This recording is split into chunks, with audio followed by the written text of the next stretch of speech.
So, is your sun gear in mesh? Now you can pull that planetary gear set apart if you need to, so that you can see, so you can make sure that you get your sun gear splined in there. Over on this side, okay, because that should be. Yeah, it looks pretty close. So what's this shaft here? Input. Input from what? Motor. Engine. Okay, from your ICE. Oh yeah, it's splined in there. It's in? Okay. Yes. Okay, that thing's angering me. Okay, well just set it aside. I did. Yeah. Okay. Don't get too upset. Okay. What's going to go over here on this side? Now take all those final drive gears and just kind of put them off to the side. If you want to take your chain, Okay. because your chain is going to go on here. But then the other gears, we don't need to line all those up. But we'll put that chain there so that we remember that's where the chain goes. And you notice how that chain is kind of stiff, right? Yeah. If you'll notice in here, there's a little spring in here to provide interference between all those links, just to keep it kind of tense or tensioned. Take that cover, move it off to the side because we don't need that for right now.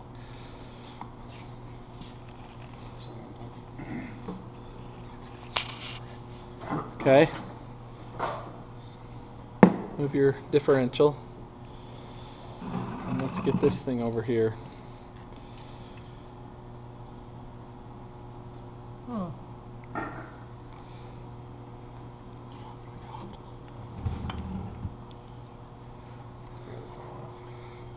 Barely.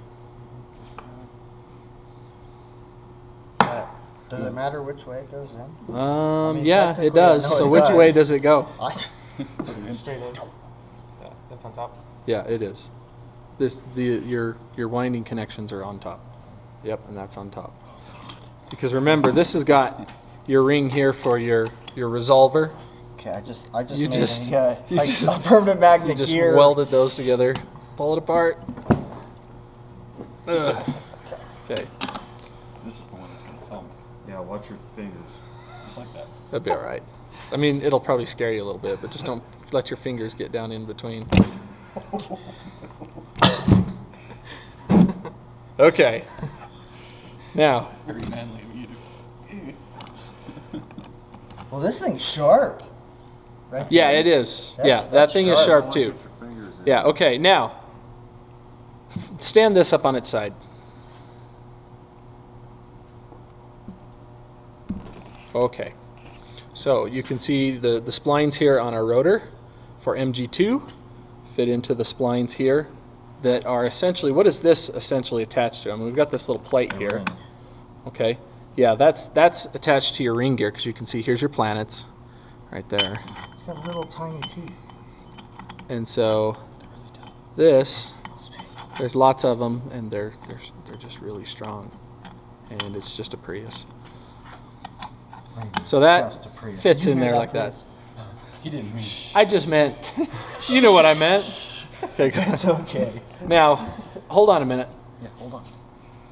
Which way do we want to hook these? Which way do we want to put these together? Are you going to lift that up and set it on top of all that? Heck no. Would you rather lift this up and set it on top of all that? Over. Or would you rather lay this on its side and put them together? That's what side I was by side? almost thinking. Okay.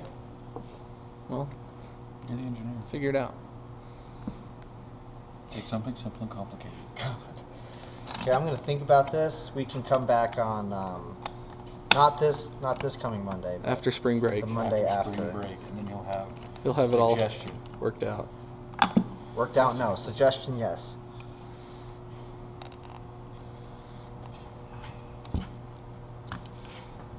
Oop. Okay. Oh, this is another scary. Don't be scared. Don't be afraid. Okay. Put a block under there. There you go. Now stick a block of wood underneath there. Not much. Okay. Now the chain it's on that sprocket. So that's really it, right? I mean, this almost looks like what we were looking at in those pictures. one of the things that people always get confused of is they think that the planetary gear set is like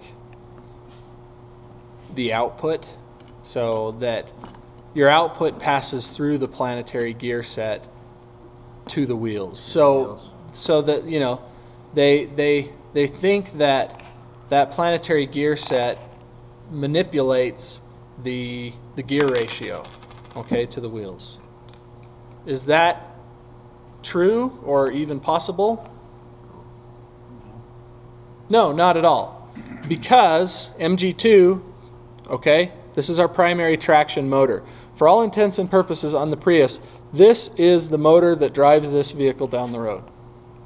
Okay, this is the motor that drives the vehicle down the road. The splines back down in here were in mesh with the this outer shell, which is our ring gear, and then it is on the other side, or the other half of the shell here, we have our chain, which goes down to our final drive gears. So there is a gear reduction ratio in the final drive, like there is on every other car, but there is no gear reduction at all between MG2 and the wheels.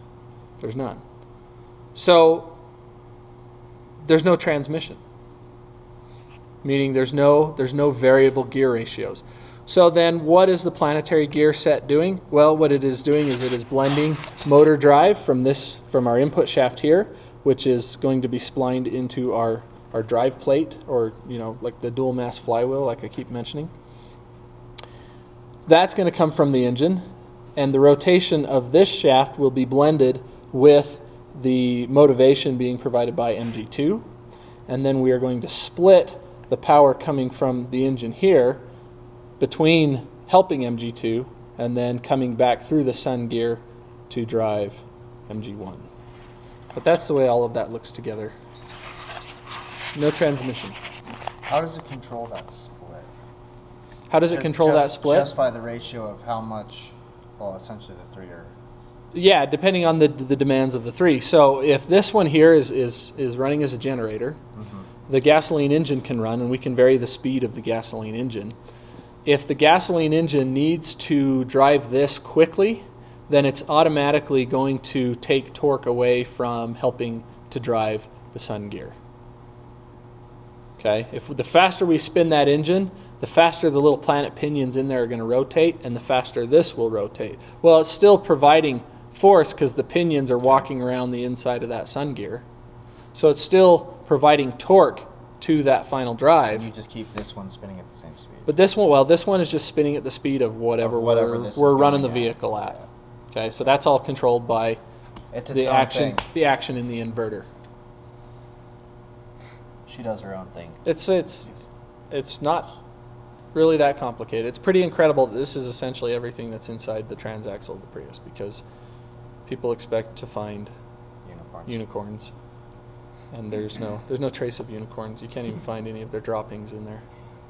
In the inverter, you find unicorn droppings, but there wasn't even a hobbit in here. There was no hobbits. No, nope, nothing like that. So pretty cool. So we're going to take this now. We'll take this now, and we can start reassembling. And there's a few other things we'll do along the way, and we'll talk about this some more as we reassemble.